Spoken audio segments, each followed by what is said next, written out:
Yo les amis, c'est Kazin, j'espère que vous allez bien. Et aujourd'hui on va faire un bilan, un tour d'ensemble des différentes cartes. Devinez quoi? Dracofeu, mais en version terra cristallisée, donc qui est apparu avec le bloc écarlate et violet, dont j'ai eu la chance d'avoir ce magnifique, vraiment très joli Dracofeu, franchement que j'adore.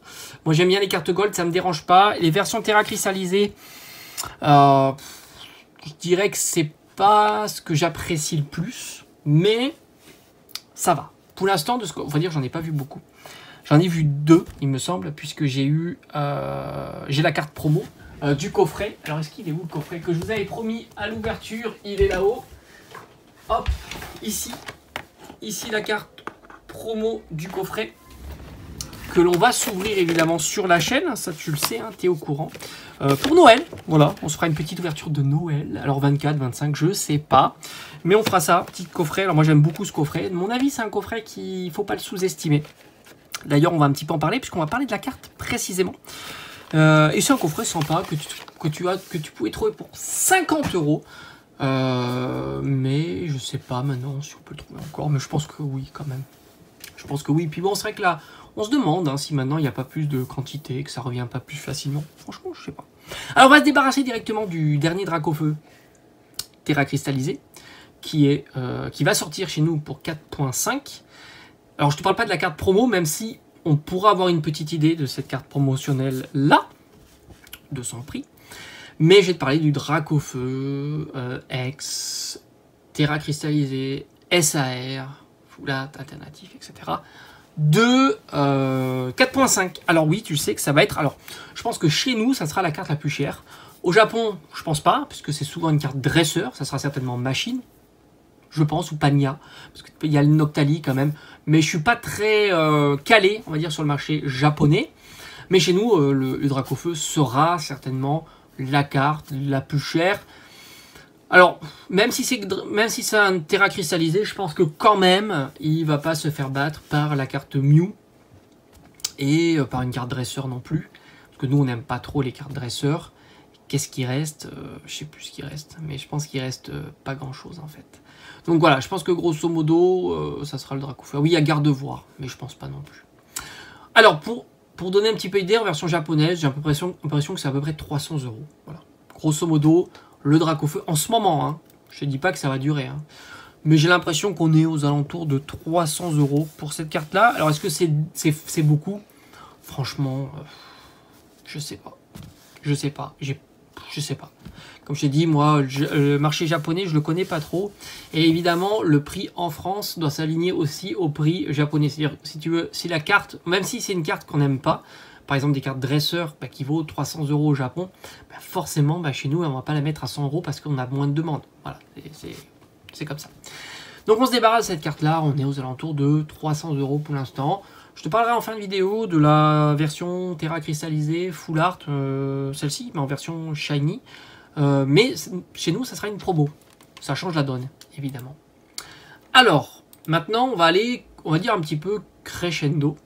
On va aller sur la simple X Dracofeu, donc terra cristallisée. Je trouve l'illustration plutôt réussie, d'ailleurs. Je trouve qu'elle est plutôt sympa. J'aurais mis plutôt une illustration comme ça en version full art. Je trouve vraiment bien fait. Et on est sur Flamme Obsidienne.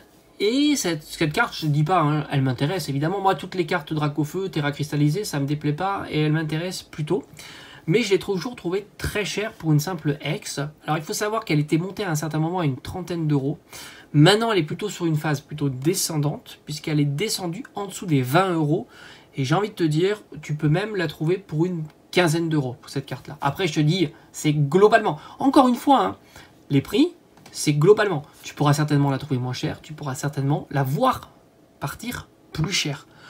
Mais globalement, j'ai l'impression que cette carte-là, pour une quinzaine d'euros, c'est quelque chose qui est accessible sans trop de difficulté. Quinzaine d'euros, ça reste encore très cher pour une carte X classique, puisqu'on est sur des tarifs, voilà. Bon, évidemment, c'est Dracofeu, mais même si on compare Dracofeu dans le passé, hein, du Star Étincelante en version V, ou du Zénith Suprême. Enfin, Zénith Suprême, c'est un cas particulier, parce qu'ils ont récupéré... Mais enfin, la V-Star, par exemple, qui est à 10 €, qui est normalement une format de carte un peu plus premium. Tu prends la Zénith Suprême et la Star Étincelante, deux de ces séries-là, donc la V-Star de Dracofeu, ben, c'est quand même 10 €. Donc c'est moins cher. Donc la logique voudrait que cette carte-là soit déjà moins chère que ces deux V-Stars, mais au moins égalité à ces deux V-Stars. Alors est-ce qu'elle est jouée? Paramètre que j'ai pas du tout. Reiku par exemple est jouée, par conséquent la carte V plus chère. Et est-ce qu'elle drop moins souvent? Ça, j'ai envie de te dire, il n'y a pas de raison qu'elle drop moins souvent qu'une simple ex de la série. Sans compter que si vraiment tu veux être sûr qu'elle drop moins, il faudrait quand même ouvrir beaucoup de boosters. On va rester sur Flamme Obsidienne et on va voir cette fois-ci celle-ci, mais en version full art. Alors elle s'est cassée la figure. J'étais assez surpris parce que je pensais qu'elle allait être plus robuste. J'avais fait des pronostics, je crois, autour de 40 ou 50 €. Mais elle s'est cassée la figure. Et chose marrante d'ailleurs, c'est que la Gold se porte mieux que la version full art. Sans compter que les taux sont les mêmes. Je crois que j'avais déjà parlé des taux. Il y a un site qui font des analyses de quantité de cartes obtenues pour 8000 boosters. Et ils avaient conclu que tous les formats de cartes, que ce soit les full art, les gold, les SAR, les AR, sont à peu près équivalentes en termes de pool rate. Donc voilà. Et celle-ci, on est aux alentours de 25 €. Bon, un jour, je t'assure, je vais l'acheter. Elle diminue petit à petit, petit à petit. Il y a quelques jours, j'avais regardé, elle était plutôt aux alentours de 30 €. Elle est plutôt aux alentours de 25 €. Faut pas sous-estimer, il peut y avoir des petits défauts. On en a vu beaucoup sur cette carte-là, mais là, on parle de cartes en near mint. Donc, logiquement, s'il y a défaut, il est vraiment ultra minime. Mais elle est sur une pente descendante. En règle générale, pour l'instant, les Dracofeu, les deux premiers Dracofeu sont sur une pente plutôt descendante. C'est assez intéressant. Alors, je ne te dis pas combien ça déclenchera chez moi un achat. Parce qu'en ce moment, j'achète pas spécialement de cartes, et plutôt des cartes anciennes. Je t'avoue, j'ai plutôt envie d'aller acheter plutôt des cartes anciennes maintenant. Mais c'est vrai qu'un 20 €, j'ai envie d'y réfléchir. Là, alors si, curieusement, la Dracofeu Gold, j'ai l'impression qu'elle faisait un petit peu le yo-yo, mais tu peux la trouver aux alentours de 45 à 50 €, plus robuste que la full art. J'étais assez surpris, j'aurais tendance à dire que la Gold, même si elle est plus premium dans la, entre guillemets, la rareté, on est sur un 3 étoiles, elle est censée, un petit peu comme la Rainbow, elle est censée être plus demandée, et par conséquent, plus chère. Mais d'expérience, on sait que ces cartes-là font l'inverse. C'est-à-dire qu'elles sont souvent très bon marché. Tu les as déjà vues, elles sont un petit peu à contre-courant. On les a vues par les autres blocs. Par exemple, un Baojian, c'est des cartes à 10 €.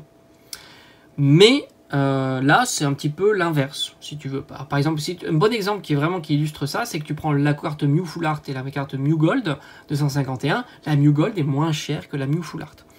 Et j'aurais pensé qu'avec la Dracofeu, c'était pareil. Et ben non, c'est pas pareil. La Gold est plus chère que la version Full Art. Et on est à au moins une vingtaine d'euros plus cher. Ce qui est assez étonnant. Bon, à contre-courant un petit peu. Mais bon, voilà, on essaie d'avoir des patterns pour expliquer un petit peu les tendances. Mais ça marche pas à tous les coups, hein, évidemment.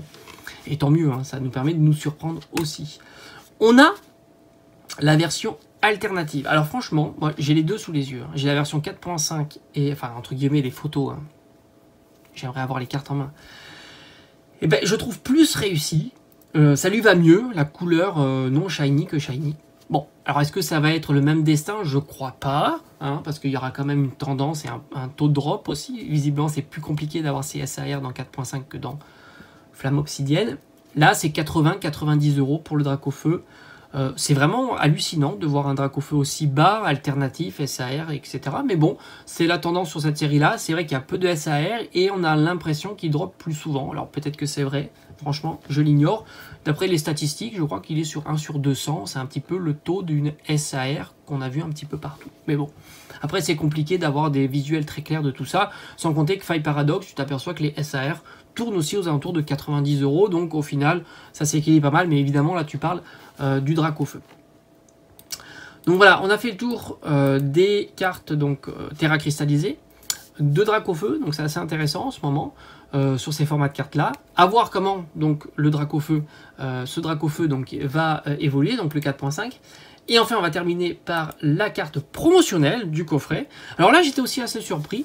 Alors est-ce que c'est parce que le coffret il vaut quand même 50 € et que par conséquent, beaucoup ne l'achètent pas le coffret et beaucoup vont acheter la carte, parce que c'est vrai que tu n'es peut-être pas intéressé par les 4 boosters, Monsieur Mime est tombé, par le cadre, tout simplement, et tu vas plutôt aller acheter la carte promotionnelle, donc par conséquent, elle est plutôt demandée. Et c'est une carte qui tourne quasiment autour de 15 €. Moi, je l'aurais vu plutôt à 10 €, voire même optimiste à moins de 10 €. Pensant que justement, beaucoup ont acheté ce coffret, voulaient amortir aussi les ouvertures, etc. Eh bien, pas du tout. C'est une carte qui vaut plus de 10 €, voire même une petite quinzaine d'euros. Et je suis assez surpris, je me suis assez planté là-dessus. Bon, est-ce que ça va durer dans le temps? Ben, je pense que oui. Je vais essayer de m'avancer un petit peu. Pourquoi? Parce que je pense que le coffret va se faire de plus en plus rare et que beaucoup vont préférer, encore une fois, au lieu de dépenser 50 €, aller acheter la carte à une quinzaine d'euros.